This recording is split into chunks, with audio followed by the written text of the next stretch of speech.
Dialogue with a Doctor, featuring Southwest Florida's leading physicians, hosted by Dr. Gregory Leach and Jim York.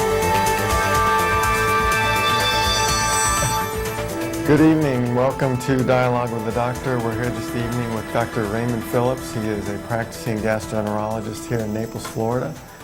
And he's been with us before more than once, and we're welcoming him back. We will be talking about constipation, which sounds like a simple thing, but it's not that simple, and we want to learn more about it from Dr. Phillips. Dr. Phillips, before we get into it, I know you've been on the show before, but can you give us a little bit of your background? Oh, sure, I'd be happy to. Where your offices are located? Yeah, sure. First, it's important to know what a gastroenterologist is. A gastroenterologist is specifically trained in terms of digestive diseases, gastrointestinal ailments, as well as in the physiology of digestion. We're the only specialty trained in that. But to achieve that, you go to college. I went to Princeton. I went to medical school at Washington University in St. Louis. Did my internal medicine training at Jefferson Hospital in Philadelphia for 3 years. I spent a 4th year as chief resident there. I was selected for that. And then I went through college on an ROTC scholarship and went on active duty after training at Jefferson. And I was assigned to Fort Leonard Wood, Missouri for 2 years as an internist, adult medical doctor. And then I was selected for gastrointestinal training, a gastroenterology fellowship, and was trained at Walter Reed Army Medical Center for 2 years. And then I was on the staff at Walter Reed for 2 years, where I did research, and I was assistant chief of the department, and as assistant professor of medicine and uniform services for health sciences. And then in the early 1990s, I came down here to Naples to practice when I got out of the Army. And since then, our practice has grown. We have our main offices in Naples and Goodlet Road. And our practice has grown to the extent that Dr. Susan Libersky came to join us. And then I also practiced with Dr. Neil Randall, Dr. Michael Marks, and Dr. Ahmed Khatib. As I said, our main office is in Naples, but we also have satellite offices in Bonita as well as Marco Island. So yes, we're trying to serve the needs of Collier County and South Lee County as far as the gastrointestinal needs. Well, let's get into the topic of constipation, which I'm sure everyone has had one time or another, right? Well, constipation is really a universal experience for everybody at some point in our lives. And typically it's defined as less frequent movements, less frequently than desired, sometimes difficult bowel movements or difficult evacuations. And it's been studied very, very closely for men and women in terms of what's appropriate interval for frequency for women as well as men. Interestingly, most of these studies were done in England, but they're applicable to the United States as well. With Oprah's show about 4 years ago about the description about stool and so forth, what's appropriate. Now that highlighted a particular scale called the Bristol Stool Scale, which gives a description of appearance of stool.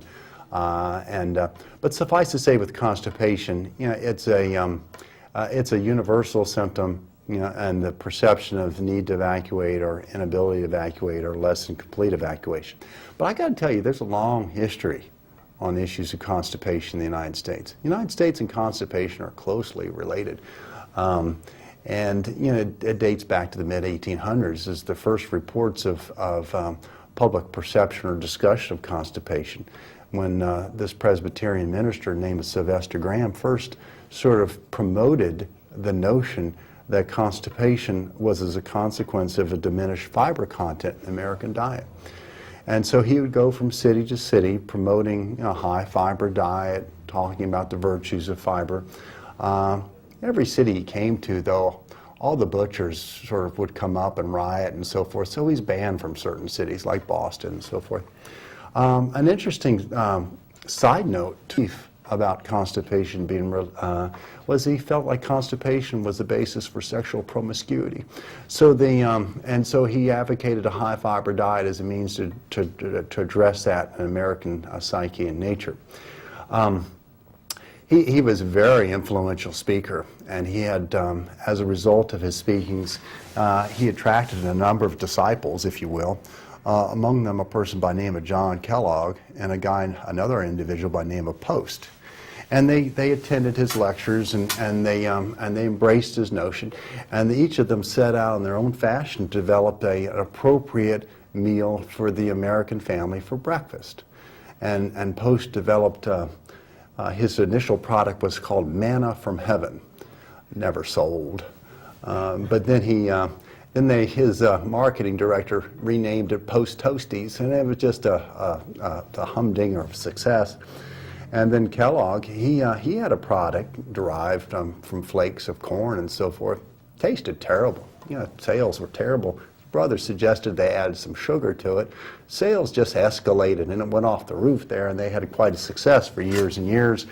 They never spoke to one another, though, because the adding sugar to the product made John Kellogg upset, so he never spoke to him again.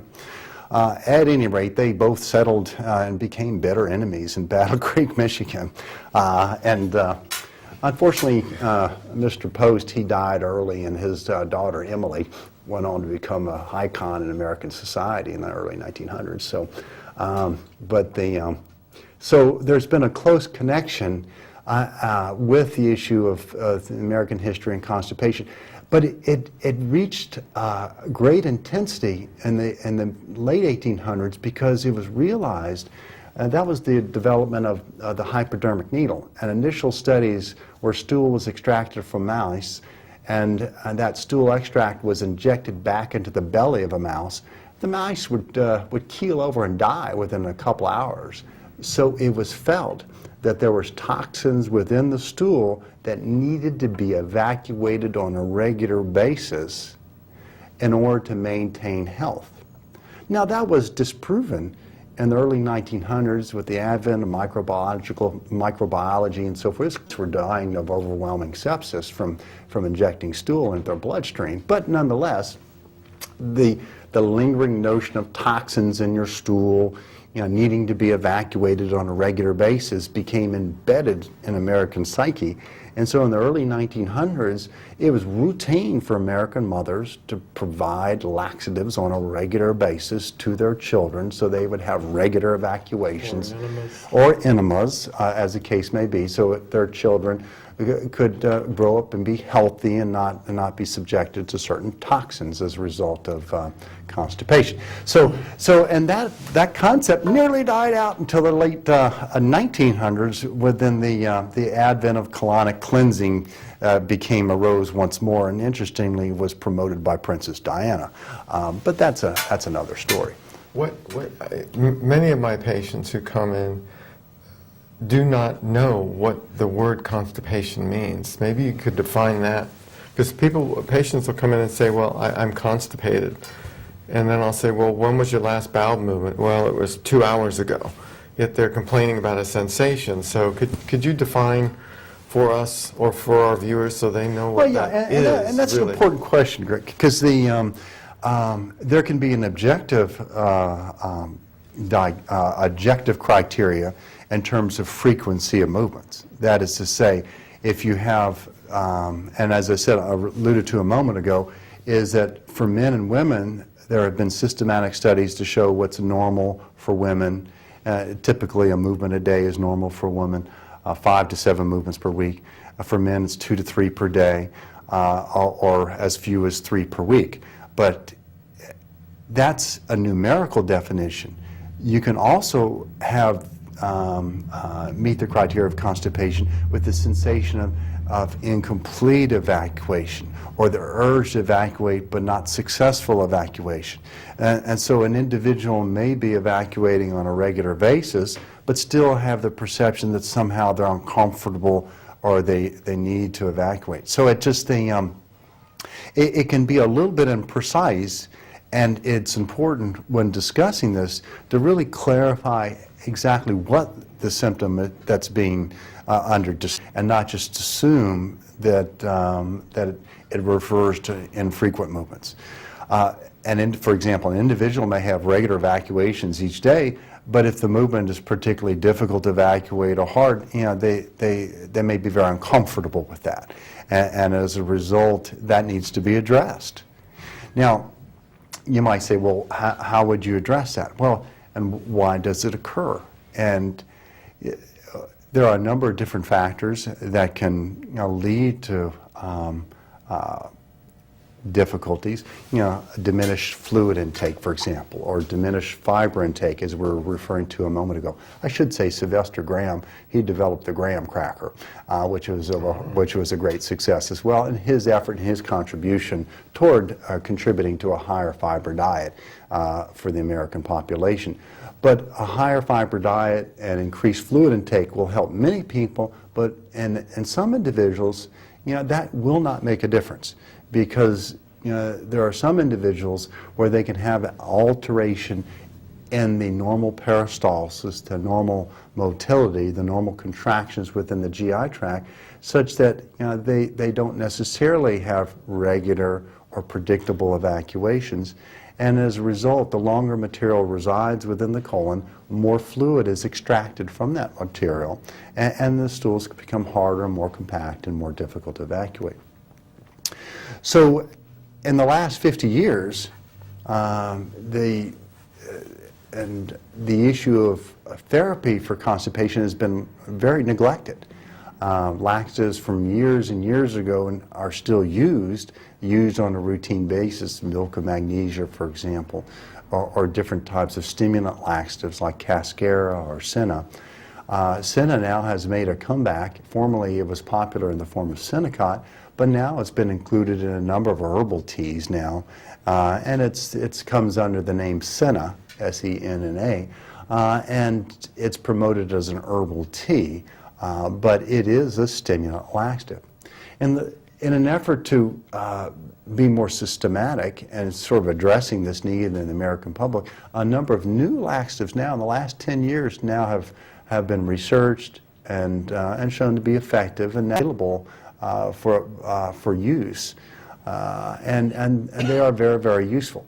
But before you start turning your attention to laxatives, the basic things are important to do in terms of an adequate fluid intake, an adequate fiber intake, and fluid intake is very individual. It depends on the environment you're in and your body size and your activity and so forth.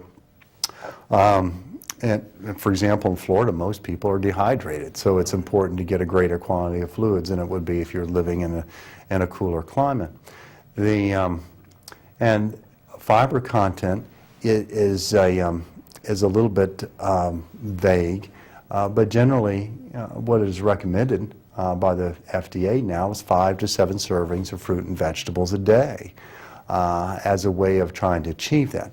Yes, indeed, you can take fiber supplements in forms of different varieties like Citrusel or Metamuse or Fibercon, but it's so much more interesting to eat your food than to take a tablet. And so the preference would be to meet those requirements of fiber intake through eating more fruit and vegetables. But yeah, there's just an occasional individual that despite everything you do, you need to turn your attention toward other interventions. Now, it's important to understand, if someone has constipation and it's a new finding, it really does need to be evaluated by a physician to be clear that it's not something substantial in terms of a developing obstruction or blockage from something more serious like a tumor or cancer. But in general, individuals who have had difficulties with constipation, it's oftentimes been a long-standing experience and not a short-term one.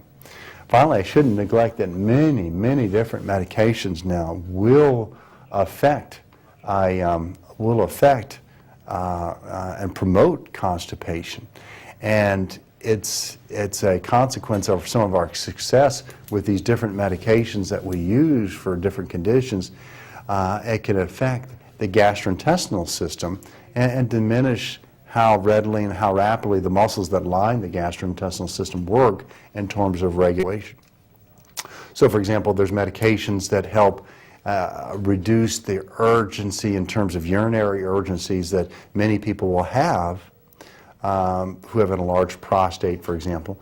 But that same medication also diminishes the gastrointestinal system's ability of the muscles to work efficiently, and that can promote constipation.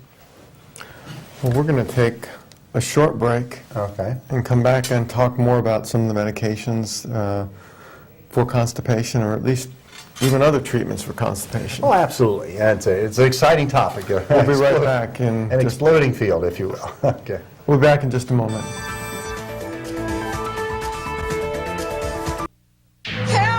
If an emergency happened right now, you can have help at the push of a button with Medical Alert. Remember when I took that fall, Mary? Oh, yes, that was terrible. Yes, it was. Help! And I thought, what if you hadn't been there? I ordered my medical alert the next day. I can't describe how safe I feel now with my medical alert. You didn't know I was wearing it, did you? Medical Alert is easy to install, waterproof, and covers you inside your home and out. It helps me feel safe from fires, break-ins. And of course, a medical alert. And if you don't have a home phone, don't worry. They have that covered. There's always help at the push of a button. Don't wait till you need it. Get Medical Alert for less than $1 a day. There are no long-term contracts. Order now and get your second button free. Call for your free brochure. For your complete medical alert system with second button free, call 800-604-2791. Welcome back to our show, Dialogue with the Doctor. We are here this evening with Dr. Raymond Phillips, a practicing gastroenterology specialist from Naples, and I'm here with Jim York. And we've been talking about constipation, which in a way is an interesting subject because not much is known about it, and so we're learning more about it today. But we're going to talk more about medication treatment. Well, exactly, and I should preface this by saying that it's important if you have a new onset of constipation or change in bowel habits associated with that, be it constipation as we defined earlier as a sensation on evacuating or difficult evacuation, frequent evacuation, yeah, that does deserve medical attention and evaluation. But assuming that, hey, that medical evaluation now has been done and there's no sign of any kind of blockage or narrowing, and an individual has made an effort to increase the fluid content of their diet, the dietary content in terms of fiber by eating the fruit and vegetables and so forth. And then also, as we were saying a moment ago, re-examining the medications that are being used to be confident that they're not provoking constipation. Just as an aside, many pain medications now are all constipating. And, well, they've always been throughout history, but with the availability of these medications and used more broadly in the last 15 years, it's become clear that, pain medications, and I'm talking now in particular ones that are opioid-based, will promote and provoke constipation. But now there are, in the last 10 years now, there have become available a number of different medications that are very effective for treatment of constipation. One of them is it's called Miralax, and it's a medication that comes in a powder form, but it's interesting because it's not a powder like you might think of in terms of a fiber additive. It's actually polyethylene glycol. You know that ethylene glycol that you studied in high school, which is antifreeze basically. But by taking ethylene glycol, antifreeze, and constructing a large molecule made up of thousands of individual molecules, it's extremely safe. You're not going to poison anybody by taking this. Polymer? It's a large polymer. That's the formal name for a large molecule that's been comprised of many, many smaller molecules. And the nature of that is that when you add this to fluid, it prevents that fluid from being absorbed into the bloodstream. So when you add this powder to 8 ounces of fluid and drink it, within a day or so, 8 ounces comes out the other end. So it maintains a certain level of fluid within your gastrointestinal system, which it was quite remarkable because your whole gastrointestinal system is designed to absorb fluid, is to extract fluid. And to be able to counteract that tendency is quite effective, is quite remarkable. But by maintaining that fluid in your GI tract, that maintains a certain volume of material within your colon. That in turn distends the colon, stimulates it to contract, and that stimulation to contract is what sort of propels things through your system and allows an evacuation. Now, and this is an area of tremendous research. Other drugs now have become available. Amitiza is another. Linzess is another. These are drugs that stimulate fluid production, fluid release within the gastrointestinal system, and that fluid release then in turn accumulates a certain amount of fluid within the colon and stimulates it in the way I've just described. Is that prescription only? These drugs are prescription. Now, Miralax is available over the counter, does not require prescription. These other two drugs that I'm describing to you are prescription items. And so it's important to consult with your physician. Do you have to be careful that you don't get dehydrated when you're doing this? Or Well, not? these are drugs that can have that potential side effect in terms of if used excessively, you can cause a loss of fluids that can dehydrate you. And but as I said a moment ago, it's important, and that's a fundamental issue that needs to be addressed first before turning our attention toward pharmacological therapy with medications to treat this. But the exciting thing about these newer therapies is that they're extremely effective. They're extremely effective, and the risk profile, the side effect profile is very, very good. And other than the cost, which is substantial, they seem to have a great benefit and are very effective in a short-term fashion. Now, none of these drugs have necessarily been looked at on a long-term basis. The only one that has had long-term studies is Miralax, and those studies have gone up to 1 year in duration. And even at that point, it's still effective and appears to be continues to be safe. These other drugs that I've mentioned, though, don't have long-term studies to give you a sort of a confidence that you can use this on an ongoing basis. And of course, none of these drugs have necessarily been well studied in children or pregnancy, so it's a little bit difficult there. Pregnancy, routinely you become constipated, and that's associated with a change in sort of hormonal balance. And children, for a variety of reasons, can sometimes be constipated, given the sort of the regimented nature of children going to school and so forth. You can promote constipation in that context. So if you were to, getting back just to the beginning of your conversation about patients sometimes talking about ridding the body of toxins and evacuating the colon in order to do that, and that conception came from that original piece of information that you talked to us about. Correct. But that since has been proven not really to be correct.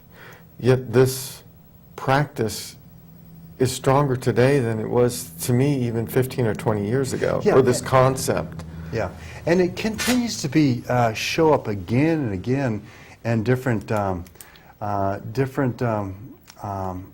individuals, celebrities tend to promote this concept, and it really is a false concept. That is to say that there are toxins within the colon that need to be evacuated. Your gastrointestinal system is very effective as far as handling any toxins, evacuating any toxins.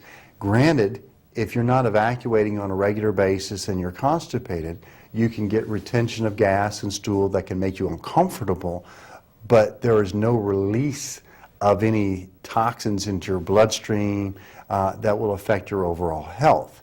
However, some individuals in particular who have agendas with regard to dietary interventions will promote the notion,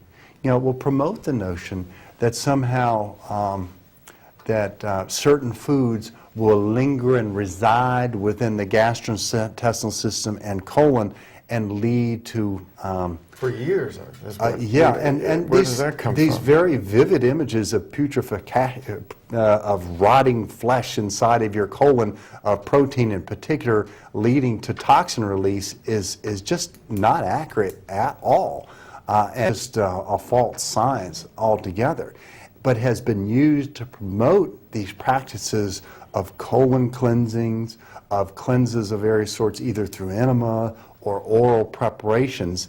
with the notion that somehow you will be healthier as a result of pursuing these interventions. But we know that when you increase throughput or have diarrhea, you will lose electrolyte, you lose, well, you can tell me what you'd lose, sodium, potassium, chloride. So in theory, you can lose those things. What else is there to lose? That I'm just trying to get at this subject, you know, it's... Yeah. Well, this is an important subject because, well, for example, if you go to these different therapies, colon cleansings, you know, certainly you're going to lose money out of your pocket, all right, you know, because they're not giving this stuff away. And when you have individuals that are being receiving either laxatives of various sorts in an unsupervised fashion, you can lose great quantities of fluid, sometimes potassium, and that loss of potassium can sometimes cause a number of other symptoms like cramping, irritability of your heart, and leading to irregular heart rhythms. You know, and that's part of the reason, you know, why anorexics who purge will sometimes die as a result of taking various laxatives because of alteration in their potassium level that causes an irritability to the heart. That's how Karen Carpenter died years ago. So it's a circumstance where you can have real consequences and real side effects of pursuing therapy in an effort to pursue good health. And so that's not even talking about the mechanical effects of some of these these enemas, that is to say, administration of fluid into the colon to evacuate the colon. Sometimes that can even lead to damage to the colon or perforation of the colon itself, which can be dangerous and life-threatening. So there are consequences to pursuing therapy like this that's not approved, and as a result, you know, we're encouraging people, particularly now since we have effective therapy, we have a good understanding about the nature of constipation, that yeah, you should see a physician and be evaluated and have some develop a plan of action as far as an ongoing approach to this. And it doesn't necessarily involve taking medications. As we talked about, there's much you can do on your own that doesn't require medications. But it does require a thoughtful approach to the extent of, and not being frightened into pursuing expensive therapy that's not going to really benefit you at all and potentially can have a lot of side effects. So eat real food, but if that doesn't work, see your doctor. Well, do what your mother told you to do. Eat your fruit and vegetables and drink plenty of fluids. And that's a good start. So that's a great start in terms of being able to have a healthy lifestyle and be more comfortable. Thank you for coming. Yeah, we want to thank you again. You're welcome. You're welcome. Learned Thanks. a lot once again. Well, thanks. And we do want you to come back. Oh, I'd be happy to. Thank you for being with us.